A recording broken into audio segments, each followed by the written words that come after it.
좀 반가운 칼럼니스트의 글이 한 일간지에 있어서 그렇게 반가운 마음으로 읽다 보니까 그 안에 그분이 소개해 놓은 작가와 한 책이 있더라고요.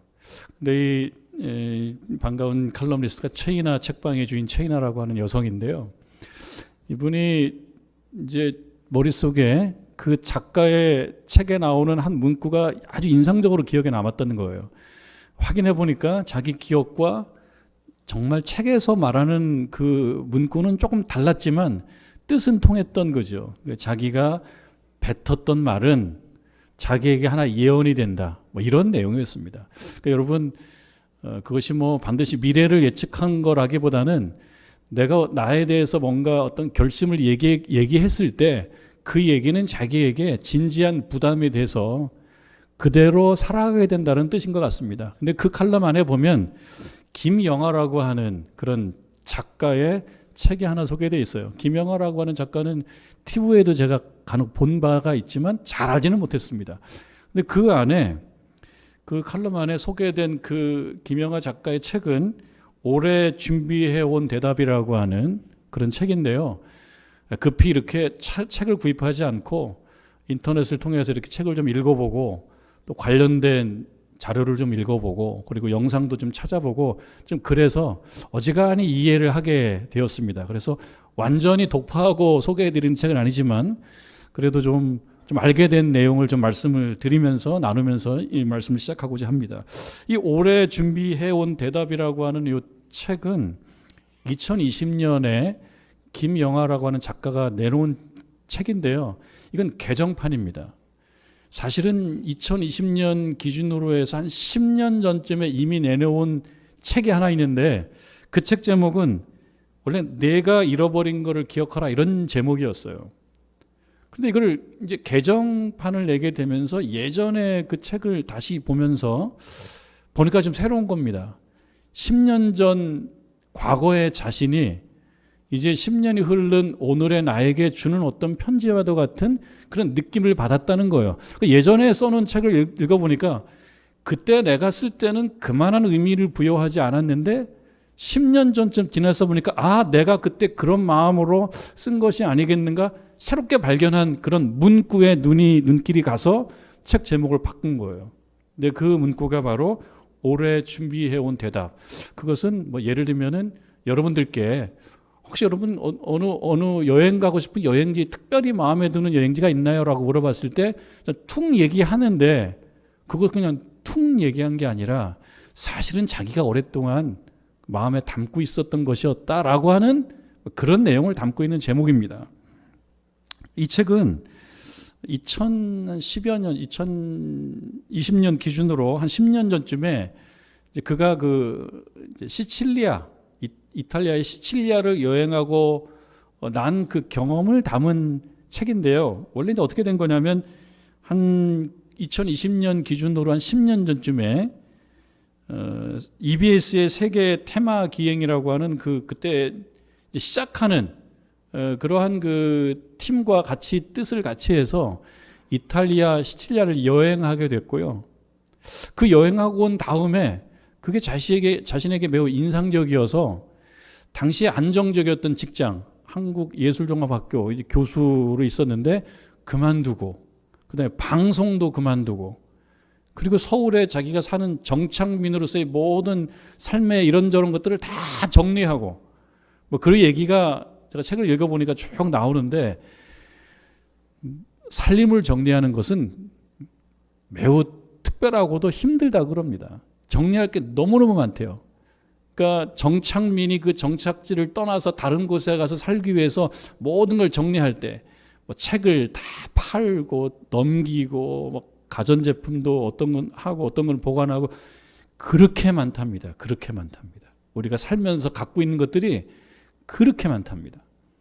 그거를 정리하고 그리고 보관할 건 보관하고 그리고 이제 아내와 함께 그 시칠리아 여행 후 5개월 후에 다시 여행을 떠나는 거예요. 다시 여행을 떠나서 비교적 장기간 해외에 머무르게 된 그 이야기를 담은 책이 이런 올해 준비해온 대답. 그 전 제목인 내가 잃어버린 걸 기억하라. 이런 책이었던 거예요. 그래서 제가 관심이 있어서 좀 찾아서 이렇게 저렇게 읽어보는데 앞으로는 이 김영하 작가를 내가 좋아하게 되겠네. 저하고 나이가 같아요. 글을 너무 잘 쓰고 말을 또 너무 잘하고 생각도 참 깊이가 있는 분이더라고요. 새롭게 봤던 그분이 쓴 이 오래 준비해온 대답의 서문, 그 프롤로그를 보니까 이런 내용의 글이 있어요. 제가 말씀드리려고 하는 것은 바로 이 부분입니다. 이 부분을 말씀드리기 위해서 서론을 좀 길게 말씀드렸습니다. 그 프롤로그에 그가 이렇게 썼어요. 짧은 내용을 제가 소개해 드립니다. 그 여행 이후 시칠리아 그리고 비교적 장기간 해외 나가서 살았던 그 여행 이후 내 삶에는 큰 변화가 있었다. 이 땅을 떠나 오래 사는 첫 경험을 했고 요리를 즐기게 되었고 그 다음 부분이 제가 말씀드리고자 하는 부분인데요. 내가 어떤 사람인지 더 명확히 알게 되었다. 이렇게 서문에 이 책을 쓰면서 자신의 마음을 밝히고 있습니다. 내가 어떤 사람인지 그 여행을 통해서 더 명확하게 알게 되었다.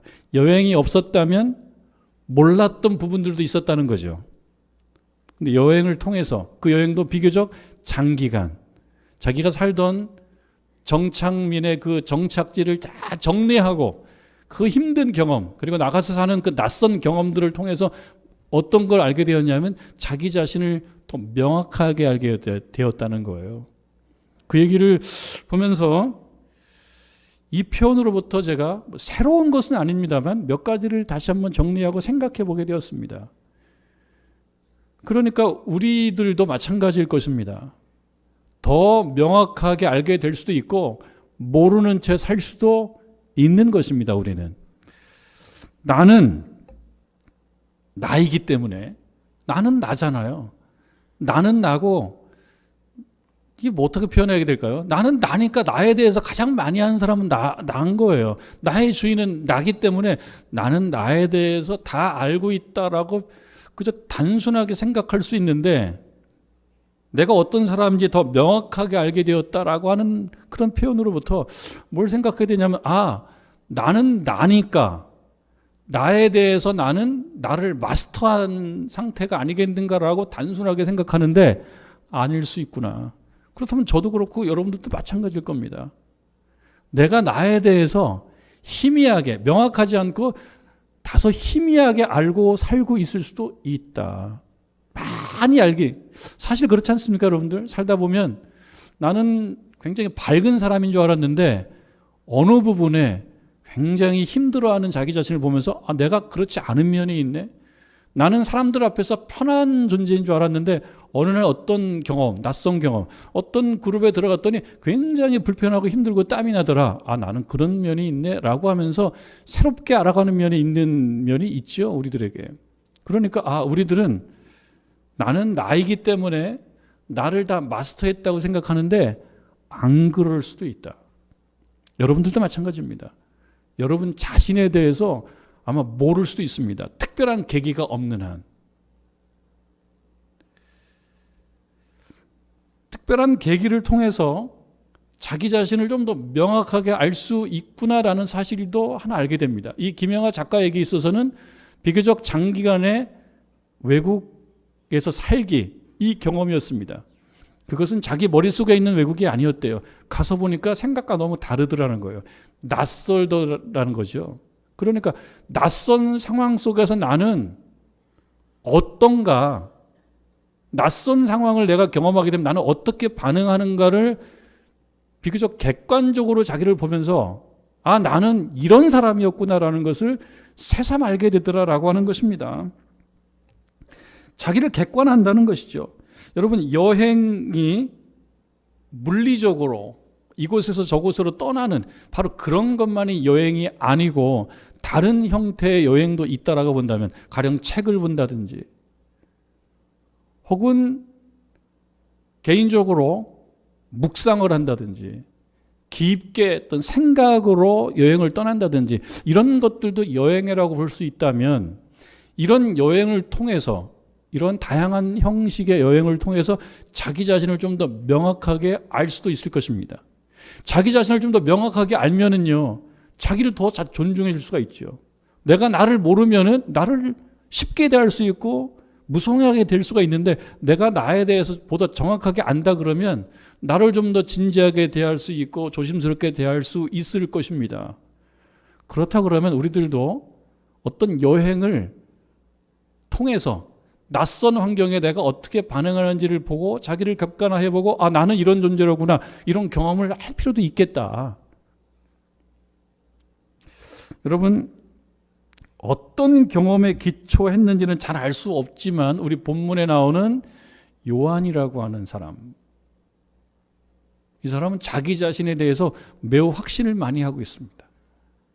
나는 이런 사람이다라고 하는 거에 대해서 아주 확신 있게 얘기를 하고 있습니다. 그런데 그 내용은 매우 신앙적인 내용이었습니다. 그렇게 보면 요한이라고 하는 사람은 김영하 작가처럼 이탈리아를 여행한 것은 아닐지 모르지만 신앙적으로 예배를 통해서, 기도를 통해서, 묵상을 통해서 뭐 어떤 깊은 여행을 한 어떤 경험이 있나 보다라고 우리는 생각해 볼 수가 있습니다.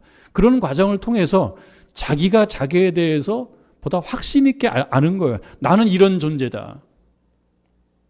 여러분들께 똑같은 질문을 할 수가 있을 겁니다. 여러분 어떤 존재입니까? 라고 물어봤을 때 나는 어떤 존재다라고 확신 있게 대답하는 것이 꼭 맞지 않을 수도 있습니다. 왜냐하면 더 깊은 경험을 못했다 그러면 자기가 자기에 대해서 모르는 거예요. 낯선 곳에 여행을 하지 않았다 그러면 또 명확히 모르는 거예요. 근데 그 여행이 예배, 기도, 묵상, 주님과 동행 이런 것들을 포함하여 그런 경험이 없었다 그러면 또 역시 자기 자신이 신앙적으로 어떤 존재인지 확실히 모를 수도 있습니다. 그래서 권하는 것은 저와 여러분이 신앙의 여행, 예배의 여행, 주님과 동행하는 경험을 많이 할 때 자기가 자기에 대해서 더 정확히 알 수가 있고, 내가 나에 대해서 정확히 알게 된다라고 한다면 자기가 자기를 좀 더 조심스레 존중하며 대할 수가 있을 것입니다. 실수가 없을 것입니다.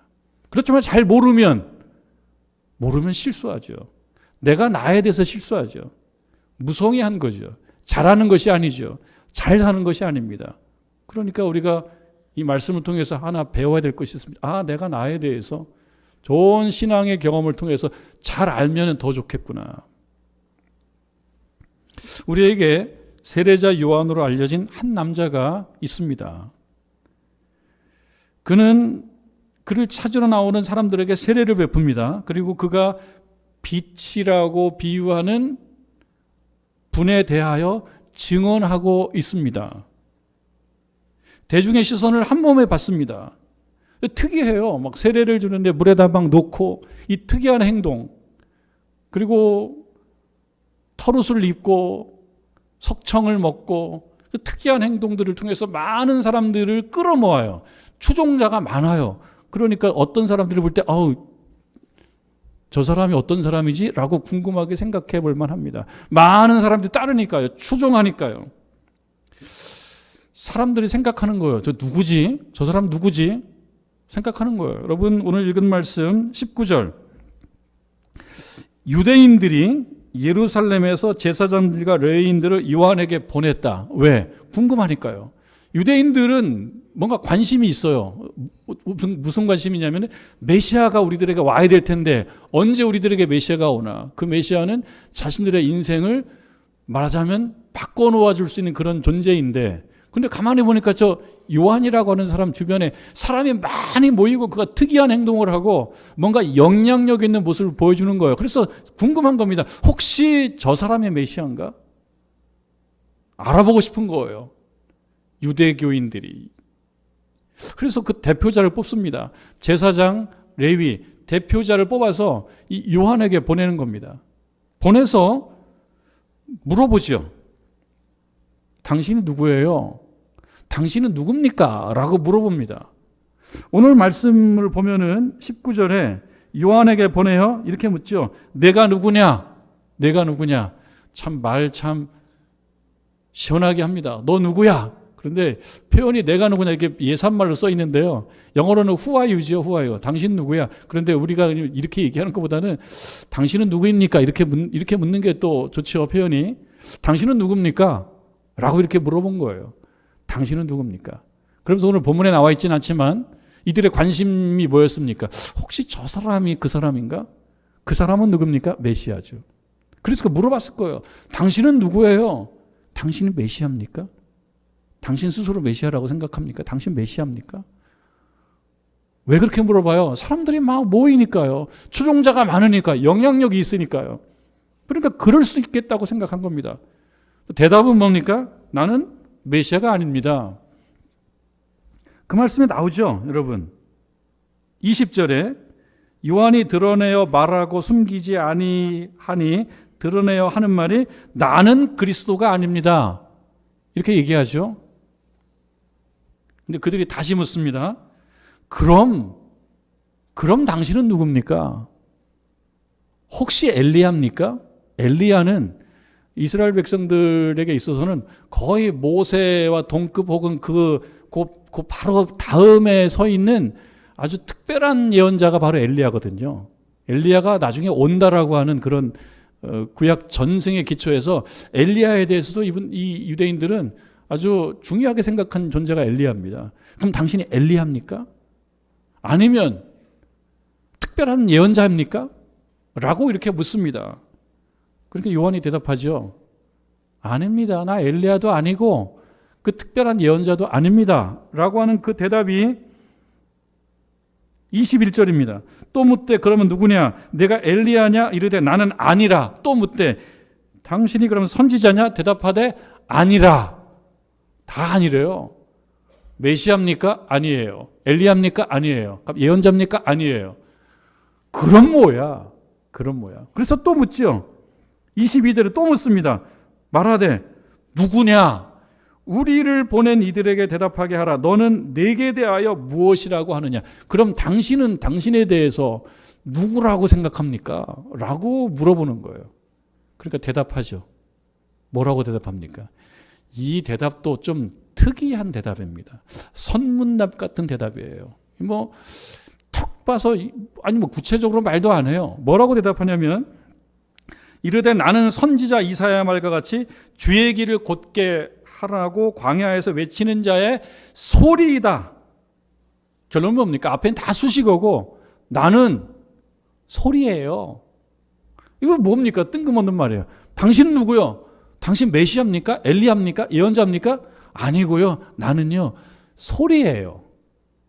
누가 놀리는 것도 아니고. 이게 놀리는 것이 아니라 뭔가 깊은 뜻이 있는 거예요. 우리가 한번 생각해 보는 겁니다. 이 소리라는 말 속에 담겨지는 깊은 뜻을 나름대로 캐 봐야 되겠죠. 소리. 여러분 소리는 뭡니까? 소리는 있기는 있는데 없는 것이 소리입니다. 소리는요 모습 없이 그냥 소리로 존재하는 거예요. 모습은 모양이고 소리는 소리인 거예요. 당신은 누구냐라고 얘기했을 때 우리가 대답할 때 이렇게 대답할 수 있습니다. 나는 이것이 아니다라고 하는 것을 통해서 내가 누구라는 것을 대답할 수 있고, 또 하나 나는 이것이다라고 얘기하면서 나를 누구에게 소개할 수도 있습니다. 그래서 이 요한은 그렇게 얘기하는 거죠. 당신은 누구야라고 얘기했을 때 나는 메시아가 아니고 엘리야가 아니고 예언자가 아니다. 여러분들께 누가 묻습니다. 당신은 누굽니까? 라고 물어보면 자기 자신에 대해서 나는 누구라고 대답할 때 나는 이렇지 않고 이렇지 않다라고 말할 수 있을 것입니다. 한번 준비해 보십시오. 여러분 스스로 얘기할 때 나는 이것이 아니고 이것도 아닙니다. 그럼 또 묻죠. 그러면 뭐냐라고 얘기했을 때 요한처럼 나는 누구입니다. 요한은 뭐라고 대답해요? 나는 소리입니다. 이 소리라고 하는 것은 있기는 있는데 없는 거예요. 그러니까 무대에 한 중심에 서 있는 존재가 아니라는 뜻이에요. 그리고 또 하나, 주의 길을 곧게 하는 그런 존재예요. 있기는 있는데 주역이 아니에요. 주연 배우가 아니에요. 굳이 얘기하자면 나는 조연 배우입니다. 라고 이야기를 합니다. 주연이냐 조연이냐가 중요한 것이 아닌 거예요. 나는 조연이지만 조연에 충실하다라고 하는 것입니다. 주의 길을 예비하는 거예요. 일찍 와서 주님께서 오실 그 길을 내가 쓸어놓고 길을 평탄케 만드는 그 일을 하기 위해서 보냄받은 자다. 나는 그런 존재이다. 그것을 자기가 알으니까 그 일에 대해서 자기를 지지할 수 있고 존중할 수 있는 겁니다. 여러분 자기가 스스로 생각할 때 나는 어떤 존재이냐? 여러분 생각해 봐야 돼요. 나는 주의 길을 예비하는데 어떻게 주의 길을 예비하느냐? 요한이 주의 길을 예비하는 방법은 세례를 주고 가르쳐주고 선포해주는 거였어요. 여러분들이 주의 길을 예비하는 조연이라면 어떤 일을 하는 것이 주의 길인지에 대해서 스스로 발견하고 파악하고 명시화해야 됩니다. 그저 추상적으로 얘기할 것이 아닙니다. 요한은 자기가 해야 될 일을 분명히 알았습니다. 비록 자신의 모습을 감춘 소리라고 스스로 이해했지만 그렇다고 해서 무능력한 존재는 아닙니다. 무능하지 않습니다. 또 무용한 존재도 아닙니다. 쓸모도 있습니다. 여기에서 자기의 존재의 이유, 존재의 의미를 찾은 겁니다. 요한은. 자기 존재의 이유, 존재의 의미, 이게 중요하죠. 우리가 살아가면서 삶의 위기는 여러 가지로 오는데요. 그 위기 중에 하나는 존재의 이유를 잃어버릴 때, 그때 위기가 옵니다. 내가 왜 있어야 되지? 내가 무엇을 위해서 있어야 되지? 이것을 잃어버리게 되면 그러면 삶의 위기가 옵니다. 그런 의미에서 요한은 위기가 아닌 거죠.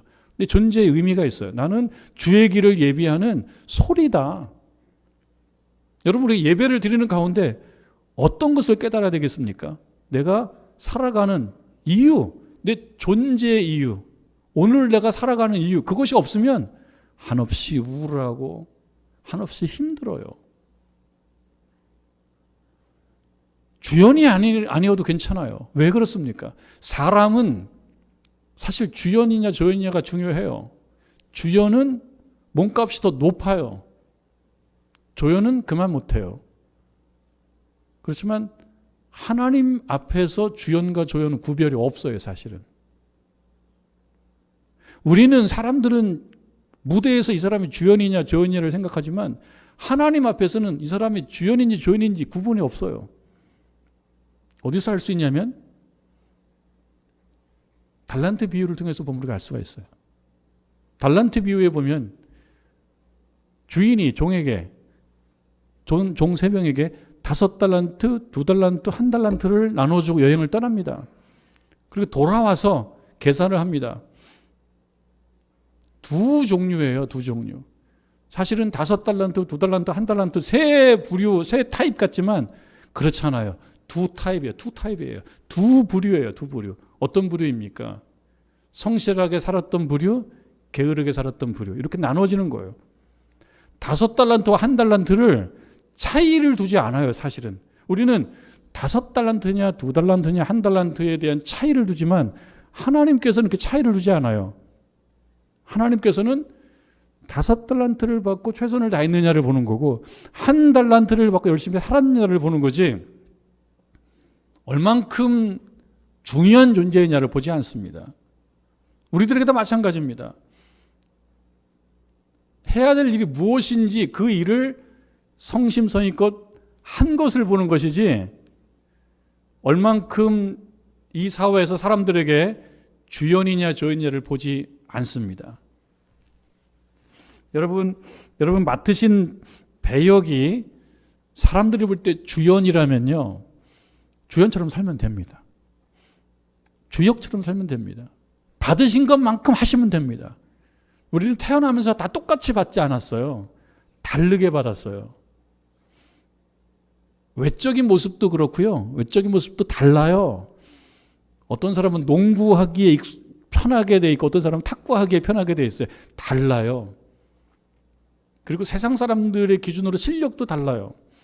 그래서 어떤 사람들은 더 능력을 많이 발휘하고요. 또 주연이 돼요. 그러면 주연처럼 살면 됩니다. 여러분 교회에서도 마찬가지입니다. 하나님께서 주신 것이 많아서 나는 주연급인 것 같다. 그럼 주연급으로 살면 돼요. 주연급으로 안 사는 게 문제예요. 나는 세상 사람들이 볼 때는 조연급인데 하나님은 주연과 조연을 구분하지 않습니다. 조연된 위치에서 최선을 다해서 열심히 하면 됩니다. 주연으로서 최선을 다하지 않는 것과 조연으로서 최선을 다하지 않는 것은 똑같아요. 그 점이 중요하다는 것입니다. 그런 의미에서 세례자 요한은 자기가 어떤 존재인지, 나는 누구인지를 알았던 거예요. 이건 한편으로는 철학적 질문 같지만 한편으로는 신학적 질문이고 신앙적 질문입니다. 여러분들께 물을 겁니다. 당신은 누구요? 당신은 누구요? 라고 물을 겁니다. 그때 우리가 공통적으로 대답할 수 있는 대답은 나는 소리입니다. 소리는 뭐예요? 영향력은 있지만 모습이 드러나지 않아요. 그 해야 될 일은 무엇입니까? 오실 주님을 준비하는 그 일입니다. 그건 누구나 해야 될 일입니다. 우리가 이 대림절 기간 동안에 그 질문 앞에 나는 누구냐라고 하는 그 질문에 대한 대답을 해야 될 줄로 압니다. 여러분, 내가 누구냐를 명확히 모르고 사는 것이기도 하면서 또 동시에 어떤 면도 있냐면요, 알고 있는 것이기 때문에 다 잘할 것 같지만 알고 있지만 못하는 것도 꽤 많아요. 알고 있지만 안 하는 것도 많아요. 지난 이번 달 한 달 동안에 뭐 한 기관에서 조사를 했대요. 남녀 3,672명을 대상으로 조사했대요. 뭘 조사했냐면은 이런 걸 물어봤대요. 올해 가장 후회되는 것은 무엇인가? 물어봤대요. 여러분 질문 받으면 뭐라고 답하실 수 있겠습니까? 올해 살면서 가장 후회됐던 일 뭐라고 말할 수 있겠어요? 여러분 스스로. 이 질문에 대한 답 중에 가장 많은 대답은 뭐냐면 이거였어요. 건강한 일상을 보내지 못한 것을 후회합니다. 그거였어요. 건강한 일상. 건강한 일상이라고 하는 건 무엇입니까? 건강한 일상. 잘 먹고 적절히 운동하고 잘 자고 그리고 잘 만나고 잘 웃고 도리를 잘하고 이런 거예요.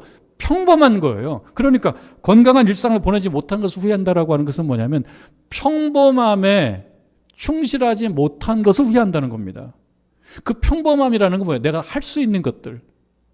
여러분 이 한 해 아마 물어보면 가장 많은 대답은 무엇이냐면 내가 할 수 있는 것들을 사실 안 하고 살아온 것을 후회하는 것입니다. 그럼 뭡니까? 내가 나에 대해서 명확히 모르고 살기도 하지만 또 한편으로는 안다고 생각하는 것도 사실은 잘 발휘하지 않고 사는 경우가 많습니다. 이 대답과 함께 조금 주목을 끄는 소수자의 대답은 이런 것들도 있어요. 사소한 것에 행복감을 느끼지 못한 것을 후회합니다. 비슷한 말이죠. 사소한 것들 속에 귀한 가치가 있는데 살다 보니까 그걸 못 느끼고 살았대요. 여러분 가수 유열 씨에 대한 이야기를 조금 최근에 좀 기사를 보고 또 영상을 보고 알게 됐는데요. 가수 유열 씨가 참 평안하게 생기신 좋은 인상의 그런 분인데요. 지금은 보니까 그 얼굴을 보고 구분을 못 하겠더라고요. 왜냐하면 너무 야위였어요. 너무 수척해졌어요. 이분이 유열 씨인지를 잘 모르겠더라고요. 이제 영상을 보고는. 지난 6년, 7년 전부터 폐섬유증이라고 하는 그런 질병을 앓고 있는데 이 병은 지금까지는 치료할 수 없는 난치병이에요. 근데 대화를 하면서 숨을 잘 못 쉬더라고요. 우리는 숨을 쉬면서 숨을 들어 마시게 되면 이 성대 이쪽이 열리거든요. 목이 열리거든요. 그래야지 숨을 들이쉴 수 있는 거 아닙니까? 근데 이 폐섬유증 이 유열 씨 같은 경우는 자기가 고백하기로 숨을 들이킬 때 이 안에가 막힌대요. 그러니까 힘들 수밖에 없죠. 지난 한 3년 전쯤에 한 기독교 방송에서 이게 대담을 하면서 그가 한 말을 제가 영상으로 봤는데요. 내용은 이런 것이었어요. 여러 가지가 있지만 그중에 한 대목만 말씀드리면 제가 몸이 안 좋아졌습니다. 호흡곤란이 왔습니다. 호흡하기가 힘든 거예요. 이것은 성대 역기능 증상이라고 해가지고 아까 말씀드린 것처럼 성대 역기능이에요. 이게 성대가 열릴 때 열려야 되고 닫힐 때 닫혀야 되는데 반대로 하는 거예요. 그러니까 숨을 못 쉬는 거예요. 호흡곤란이 왔습니다. 그 다음에 뭐라고 얘기하냐면 너무 당연한 거잖아요. 숨을 쉰다는 것은. 그렇게 얘기해요. 숨을 쉰다는 것은 너무 당연한 것이 아닙니까? 그런데 호흡곤란이 오니까 당연한 것이 아닌 거예요. 이 사소한 것에 대해서 우리가 감사해야죠. 여러분 숨을 지금 쉬는데 여러분 호흡을 들이키는데 내 성대가 열리고 있다 그러면 이거 감사할 만한 일이거든요. 살아오다가 너무 당연한 것들, 그리고 잘 알고 있다고 생각하는 것들을 사실은 모르고 살고 있으며 또 한편으로 실천을 못하고 살고 오고 있다는 것입니다. 저는 그 유열 씨가 2023년 금년에 신학교를 졸업하셨다는 걸 몰랐어요. 신학교를 졸업했어요. 지금 직함이 유열 전도사님이에요. 그래서 지난 한 달 전에 한 교회에서 간증 집회 인도를 하는데요. 찬양을 부르려고 그래요. 그러면서 뭐라고 얘기하냐면 찬양 부르기가 힘들지 않습니까? 힘들어요. 숨을 못 쉬니까. 이렇게 얘기합니다. 찬송을 부르기 전에. 제가 너무 새로 깊게 느껴서 너무 좋아하는 찬송이 있습니다. 여러분과 나눠보고 싶어서 이 찬송을 준비했습니다. 라고 하면서 부른 그 찬송이 찬송 425장. 주님의 뜻을 이루소서. 가사가 이렇습니다. 주님의 뜻을 이루소서 고요한 중에 기다리니 진흙과 같은 날 빚으사 주님의 형상 만드소서. 이것을 너무 새롭고 깊게 느꼈다는 거죠. 이 찬양을 너무 새롭고 깊게 진흙과 같은 날 빚어서 주님의 형상 만드시옵소서. 찬송을 부를 때 기침이 나오지 않는다고 긍정적으로 얘기해요. 사실 기침하면서. 여러분 우리가 알고 있는 평범한 말씀을 잘 실천해야 되겠습니다. 자기 자신을 좀 더 명확하게 알기 위해서 영적 여행, 신앙적 여행을 열심히 다녀야 되겠습니다. 그리고 자연스럽게 숨을 쉬고 있다는 그 사실, 그 사소한 일에 대해서도 감사할 줄 알아야 되겠습니다. 여러분에게 뭐가 후회거리가 있냐, 금년에 뭘 후회거리가 뭐가 있습니까? 라고 물어봤을 때 뭐라고 대답하실지 모르겠습니다만 혹시 바쁘게 살다 보니까 내가 나에 대해서 무심해서 나는 어떤 존재인지 모르는 채 살아온 것을 후회합니다. 라고 대답할지도 모르겠습니다.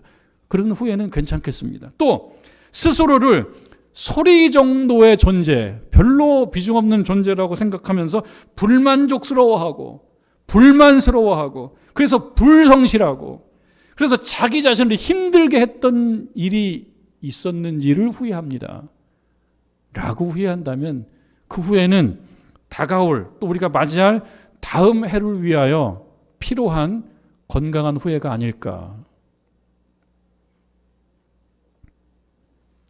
다음 해를 위해서 필요한 건강한 후회가 있는 연말이 되기를 바라고 또 한 달이 되기를 또 대림절 기간이 되기를 송년주일이 되기를 주님의 이름으로 축원합니다.